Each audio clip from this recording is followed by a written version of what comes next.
Hi, எல்லாரும் எப்படி இருக்கீங்க? இன்னைக்கு என்னன்னா, இதை கேளுங்களே.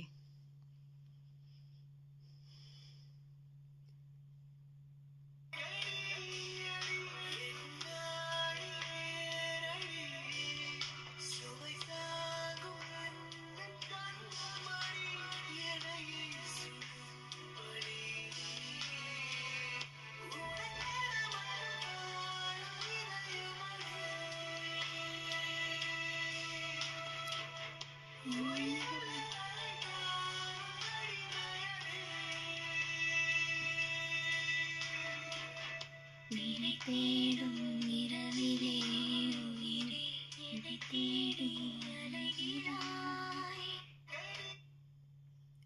இந்த பாட்டு இப்போ ரீசண்டாக இன்ஸ்டாகிராமில் ட்ரெண்டிங்கில் இருக்குது.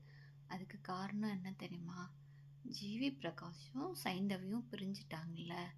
ஸோ அதனால் அந்த இப்போ ஒரு ஃபஸ்ட் எடுத்தது இந்த லைன், என் ஆயுள் ரேகை நீயடின்னு ஒரு லைன் வரும்ல, அதெல்லாம் அவங்க 2 பேர்த்துக்கு மேட்ச் ஆகிற மாதிரி தான் இருக்குது. ஆனால் இதுக்கு எனக்கு என்ன சம்மந்தம்னா, இவங்க 2 பேர்த்துக்கு இப்போ மேட்ச் ஆகுற மாதிரி எனக்கு ரொம்ப நாளைக்கு முன்னாடியே மேட்ச் ஆகும்.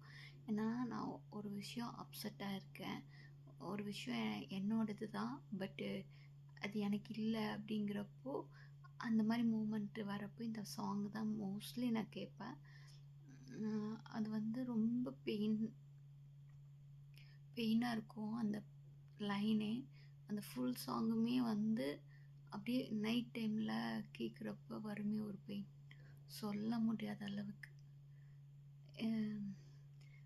நான் இப்போ எதுக்கு இது சொல்கிறேன்னா, ஒரு சாங்கை இவ்வளோ எமோஷ்னல் கொண்டு வருமான்னு கேட்டால் கண்டிப்பாக வரும். ஏன்னா ஒரு சாங் ஒருத்தருக்கு, இந்த சாங் இவங்களுக்கு அப்படின்னு நம்ம செலக்ட் பண்ணி வச்சுருப்போம். அது பண்ணவே கூடாது. ஏன்னா இது மாதிரி நிறையா சாங் ஒவ்வொருத்தருக்கு வச்சுருப்போம். இப்போ தம்பினா தம்பி சம்மந்தப்பட்ட சாங் அவங்களுக்குன்னு வச்சுருப்போம் இல்லையா? ஸோ அந்த மாதிரி இந்த சாங் ஒரு சிலருக்குன்னு நம்ம வச்சுருப்போம். அந்த ஒரு சிலர் நம்ம கூட இல்லை அப்படிங்கிறப்போ வரும். நான் எக்ஸாம்பிளுக்கு நான் சொல்லிக்கிட்டு இருக்கேன்.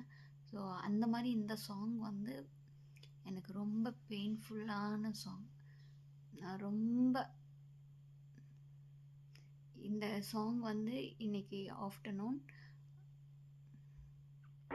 ஆஃப்டர்நூன்லேருந்து நான் கேட்குறேன். இன்ஸ்டாகிராம்குள்ளே போனாவே அதுதான் இருக்குது. எனக்கு அப்படியே நான் பைத்தியம் மாதிரி இன்றைக்கி டான்ஸ் ஆடினேன். இன்ஸ்டாகிராமில் போட்டிருக்கு 2 சாங்கு ஃபுல் சாங்குக்கு ஆடினேன் ரொம்ப நாள் கழிச்சு. இப்போ என் கால் வலி ரெடி ஆயிடுச்சு. ரொம்ப நாள் கழிச்சு பைத்தியம் மாதிரி ஆடினேன். அதுக்கு காரணம் இந்த சாங் தான். யார்கிட்ட ஷேர் பண்ணுறது தெரில. சின்ன சின்ன விஷயத்த மாமாட்ட ஷேர் பண்ணுறதுக்கு எனக்கு தோணலை. ஸோ உங்ககிட்ட ஷேர் பண்ணேன்.